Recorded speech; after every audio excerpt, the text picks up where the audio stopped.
Friends, आज के module में हम पढ़ने वाले हैं differences between fertiliser and manure and advantages of manure. तो फर्टिलाइज़र क्या होता है ना, वो एक केमिकल सब्सटेंस होता है जो फैक्ट्रीज़ में बने होते हैं। वो केमिकली ट्रीटेड होते हैं, यानी कि केमिकली बनाए जाते हैं। किस लिए? प्लांट्स की ग्रोथ के लिए उन्हें फील्ड में डाला जाता है। और जो मैन्योर होते हैं ना, वो ऑर्गेनिक होते हैं। इन्हें ऑर्गेनिक इसलिए कहा जाता है क्योंकि इनमें कार्बन प्रेजेंट होती है। ये कार्बन से बनते हैं, ये नेचुरली बनते हैं, इसलिए इसे ऑर्गेनिक कहा जाता है। आजकल तो आपने सुना होगा ऑर्गेनिक जो प्रोडक्ट्स हैं उसकी काफ़ी डिमांड चल रही है। जो भी ऑर्गेनिक प्रोडक्ट होते हैं उनमें कोई फर्टिलाइज़र यूज नहीं होता, कोई केमिकल्स यूज नहीं किए जाते। वो हमारे हेल्थ के लिए काफ़ी बेनिफिशियल होते हैं, काफ़ी अच्छे होते हैं। जो फर्टिलाइज़र हैं, a fertilizer is an inorganic salt. ये मैन मेड होते हैं और इन्हें इनऑर्गेनिक इसलिए कहा जाता है क्योंकि इनमें कार्बन प्रेजेंट नहीं होते। इनमें कोई भी कार्बन सब्सटेंसेस प्रेजेंट नहीं होते, इसलिए इन्हें इनऑर्गेनिक कहते हैं। और ये मैन मेड है, फैक्ट्रीज़ में बनाया जाता है। और जो मैन्योर होते हैं, it is a natural substance obtained by the decomposition of cattle dung, human waste and plant residue। ये एक नेचुरल सब्सटेंस होता है। ये कैसे बनते हैं?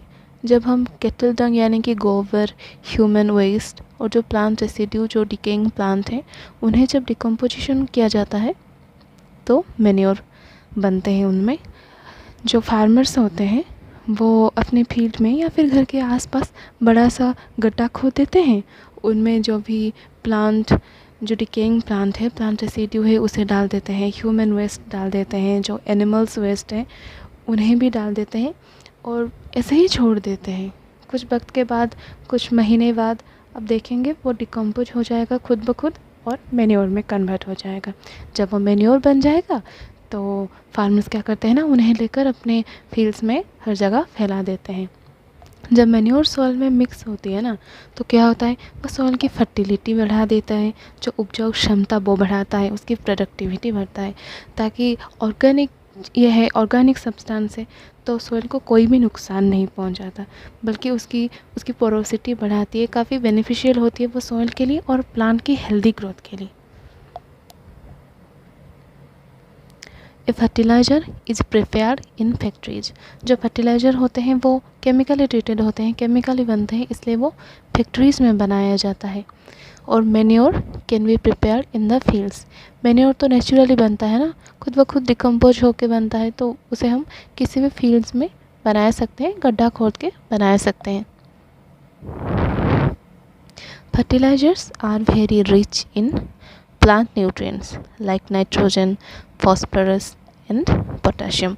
जो फर्टिलाइजर्स होते हैं वो किसी एक स्पेसिफिक न्यूट्रिएंट में एनरिच होते हैं, किसी एक ही स्पेसिफिक न्यूट्रिएंट में एनरिच होते हैं, जैसे कि नाइट्रोजन, फॉस्फोरस एंड पोटाशियम। अगर आप नाइट्रोजन वाली फर्टिलाइज़र लेंगे तो उससे आपको सिर्फ और सिर्फ नाइट्रोजन ही मिलेगा। फॉस्फोरस वाली फर्टिलाइज़र से सिर्फ फॉस्फोरस ही प्रोवाइड होगी। और जो पोटाशियम वाली फर्टिलाइजर्स होते हैं उनसे भी सिर्फ पोटाशियम मिलेगा। पर manure is relatively less rich in plant nutrients. Manure क्या होते हैं ना, उनमें थोड़ा थोड़ा करके सारे जो न्यूट्रिएंट्स होते हैं, मिनरल्स होते हैं, वो होते हैं, पर वो किसी एक ही स्पेसिफिक न्यूट्रिएंट पे एनरिच नहीं होते। इसलिए इन्हें फर्टिलाइजर्स के मुकाबले रिलेटिवली लेस रिच माना जाता है, क्योंकि बहुत सारे मिनरल्स और न्यूट्रिएंट्स तो होते हैं, पर फर्टिलाइजर्स जैसे किसी एक स्पेसिफिक न्यूट्रिएंट में एनरिच होता है, मैन्योर किसी एक स्पेसिफिक न्यूट्रिएंट में एनरिच नहीं होता है। मैन्योर में कार्बन होते हैं, नाइट्रोजन होते हैं, calcium, hydrogen, oxygen, sulphur, phosphorus, magnesium, potassium, सभी टाइप्स के मिनरल्स, आयंस, न्यूट्रिएंट्स रहते हैं थोड़े थोड़े अमाउंट में। देखो, हम जो डेली बेसिस में खाना खाते हैं ना, तो हमारी खाना जो खाते हैं वो भी किसी एक स्पेसिफिक न्यूट्रिएंट हमें प्रोवाइड नहीं करती। वो खाने में थोड़े थोड़े करके वेरियस न्यूट्रिएंट्स, मिनरल्स, आयंस होते हैं। हम कार्बोहाइड्रेट लेते हैं, हम जो फैट है वो कंज्यूम करते हैं, डायरी प्रोडक्ट्स कंज्यूम करते हैं, तो हमें सभी टाइप्स के विटामिन्स, मिनरल्स, आयंस मिलते हैं। पर हम जो कैप्सूल्स लेते हैं, अगर हम विटामिन ए की कैप्सूल्स ले रहे हैं, विटामिन ए की टेबलेट ले रहे हैं, तो हमें सिर्फ़ और सिर्फ विटामिन ए ही मिलेगा, विटामिन ए ही प्रोवाइड होगी। अगर हम कैल्शियम की टेबलेट्स लेते हैं तो हमें सिर्फ़ और सिर्फ कैल्शियम मिलेगी। उसी तरह फर्टिलाइजर्स जो होते हैं वो किसी स्पेसिफिक प्लांट न्यूट्रिएंट में एनरिच होते हैं, और जो मैन्योर होते हैं उनमें सभी प्रकार के प्लांट न्यूट्रिएंट्स थोड़े थोड़े करके एडेड होते हैं। अगर आपके प्लांट को नाइट्रोजन की कमी है, अगर आपकी जो सोइल है उसमें नाइट्रोजन की कमी है, तो तभी क्या किया जाता है ना, नाइट्रोजन वाली फर्टिलाइजर्स को लाके फार्मर्स प्लांट में दे देते हैं। अब पढ़ते हैं advantages of manure. The organic manure is considered better than fertilisers. जो मैन्योर होते हैं ना, ऑर्गेनिक मैन्योर होते हैं, उन्हें फर्टिलाइजर से बेटर कंसिडर किया जाता है। क्यों किया जाता है? क्योंकि फर्टिलाइजर्स फैक्ट्रीज़ में बने होते हैं, वो केमिकली ट्रीटेड होते हैं, उनमें काफ़ी केमिकल्स होते हैं। और जब मॉनसून के सीजन में क्या होता है ना, फार्मर्स तो फर्टिलाइजर्स डाल देते हैं, पर सॉइल को जितना फर्टिलाइज़र की रिक्वायरमेंट होती है वो उतना लेता है, और बाकी सब फर्टिलाइजर्स सॉइल के सरफेस में ही रह जाते हैं। तो जब मॉनसून सीजन में बारिश होती है काफ़ी ज़्यादा, बारिश के साथ साथ वो जो फर्टिलाइजर्स होते हैं वो धो के उस पानी के साथ नदी में जाके मिल जाते हैं। तो नदी की जो भी पानी है वो कंटामिनेट हो जाता है इसी जो फर्टिलाइजर्स के केमिकल से। नदी के अंदर बहुत सारे एक्वाटिक एनिमल्स भी रहते हैं ना, एक्वाटिक ऑर्गेनिजम्स रहते हैं, जैसे कि फिश, क्रैब और भी बहुत सारे एनिमल्स रहते हैं। तो ये जो कंटामिनेट पानी कंज्यूम करके वो भी कंटामिनेट हो जाता है। हम नदी से, समंदर से पानी ये जो फ़िश लाकर खाते हैं ना अपनी डेली बेसिस में, तो वो फ़िश जब कंटामिनेट होगी, उसमें जब केमिकल्स होंगे, उसे कंज्यूम करके हम भी धीरे धीरे काफ़ी प्रॉब्लम्स फेस करने लगे हैं, हमें भी कुछ ना कुछ डिजीज होने लगे हैं इसी केमिकल्स के कारण। इसलिए क्या कहा जाता है, अगर हम कोई चीज़ ऑर्गेनिक प्रोडक्ट खरीद रहे हैं उसमें काफ़ी बेनिफिट्स होते हैं, काफ़ी डिमांड है आजकल ऑर्गेनिक प्रोडक्ट की, क्योंकि उसमें कोई केमिकल्स एडेड नहीं होते, कोई भी वीडियोसाइड यूज नहीं होता, कोई भी फर्टिलाइजर्स यूज नहीं होते, सिर्फ और सिर्फ ऑर्गेनिक मैन्योर यूज होते हैं, ताकि जब वो प्रोडक्ट हम कंज्यूम करें ना, वो हमारी हेल्थ के लिए बेनिफिशियल हो, कोई भी डिसएडवांटेजेस ना मिले हमें। तो अब पढ़ते हैं क्या क्या एडवांटेजेस हैं मैन्योर के। पहला है क्या, it enhances the water holding capacity of the soil. Soil की जो वाटर रिटेंशन कैपेसिटी होता है उसे वो बढ़ा देता है, वो एनहांस कर देता है। कैसे? देखो, जो मिट्टी के जो पार्टिकल्स होते हैं ना, उसमें गैप तो होते हैं, स्पेसेस होते हैं, पर उतना ज़्यादा स्पेस नहीं होता। तो अगर हम बार बार पानी डालते जाएं तो क्या होता है ना, वो मिट्टी बार बार वो पानी लेकर टाइट हो जाता है, क्योंकि वो जो गैप थी, जो भी स्पेसेस थे, उसमें पानी भर के तो वो मिट्टी टाइट हो जाता है।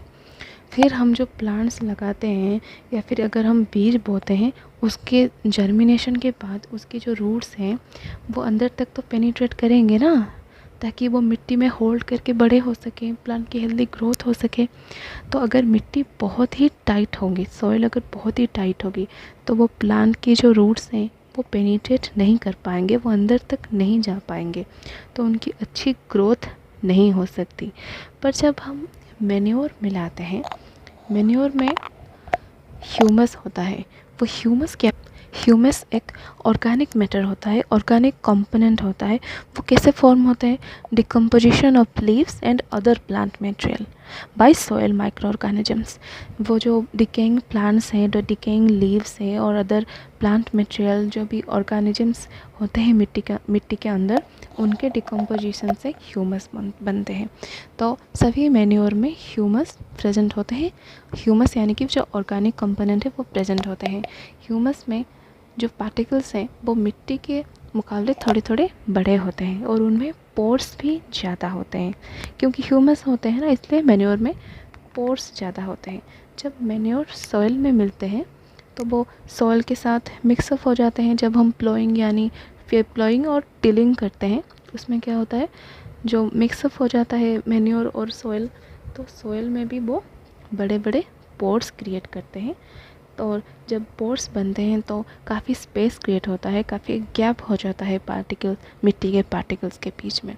तभी अगर हम ज़्यादा पानी डालें तो मिट्टी की वाटर रिटेंसिंग कैपेसिटी बढ़ जाती है, वाटर होल्डिंग कैपेसिटी बढ़ जाती है, ठीक है। और जो प्लांट्स के रूट्स हैं वो भी पोरस होने के कारण अच्छी तरह से मिट्टी के अंदर तक पेनिट्रेट कर सकते हैं और उन्हें तब तक पानी भी मिल सकता है।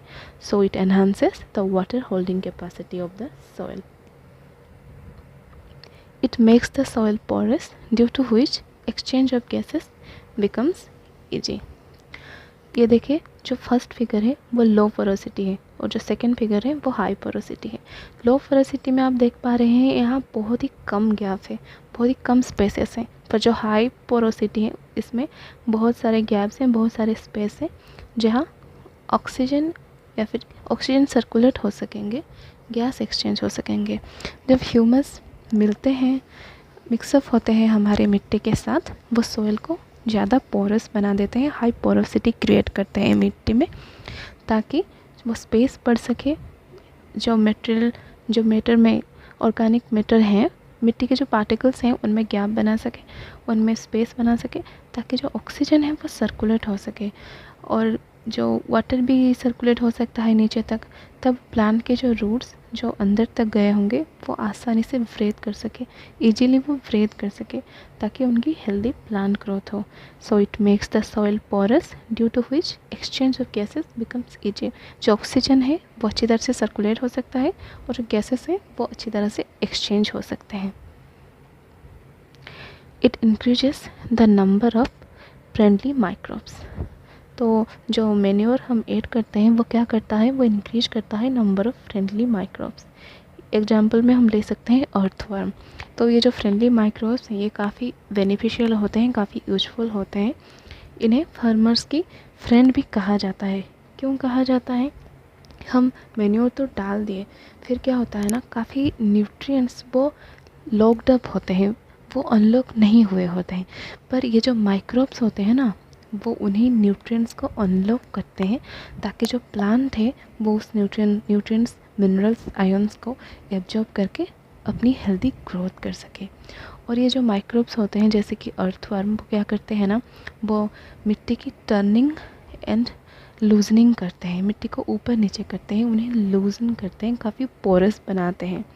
तो ये जो टर्निंग और लूजनिंग में क्या होता है, जो मिट्टी की जो न्यूट्रिएंट्स होते हैं, मिनरल्स, आयंस होते हैं, वो ऊपर नीचे होते हैं। मिट्टी के हर लेयर में न्यूट्रिएंट्स छा जाते हैं। कुछ फसल की वैरायटीज होते हैं जिनके रूट्स काफ़ी अंदर तक जाते हैं मिट्टी में, तो फिर कुछ फसल के जो रूट्स होते हैं वो ऊपर तक रहते हैं। तो ये जो फ्रेंडली माइक्रोब्स होते हैं, जो अर्थवर्म होते हैं, वो क्या करते हैं, तो टर्निंग और लूजनिंग करते हैं, ताकि अगर फसल की रूट्स अंदर तक जाए तो भी उसे जो न्यूट्रिएंट्स की कमी ना हो, मिनरल्स एंड सब मिले। और जिस फसल की रूट्स ऊपर लेयर में रहते हैं, ऊपर सरफेस में रहते हैं, उन्हें भी न्यूट्रिएंट्स एंड जो आयंस, मटेरियल्स सब कुछ मिल सके। तो ये जो फ्रेंडली माइक्रोब्स होते हैं वो फार्मर्स की फ्रेंड होते हैं और ये काफ़ी बेनिफिशियल, यूजफुल होते हैं हमारी प्लांट की हेल्दी ग्रोथ के लिए, क्योंकि ये लूजनिंग कर देते हैं मिट्टी को, ताकि ऑक्सीजन और सारे मिनरल न्यूट्रिएंट्स अच्छी तरह से सर्कुलेट हो सके, जिससे प्लांट एब्जॉर्ब करके अपनी हेल्दी ग्रोथ बनाए, अच्छी प्रोडक्शन हो और अच्छी हार्वेस्टिंग हो सके। तो आज हमने क्या क्या पढ़ा? हमने पढ़ा advantages of manure and difference between fertiliser and manure. तो आज के सेशन में बस इतना ही। Thank you.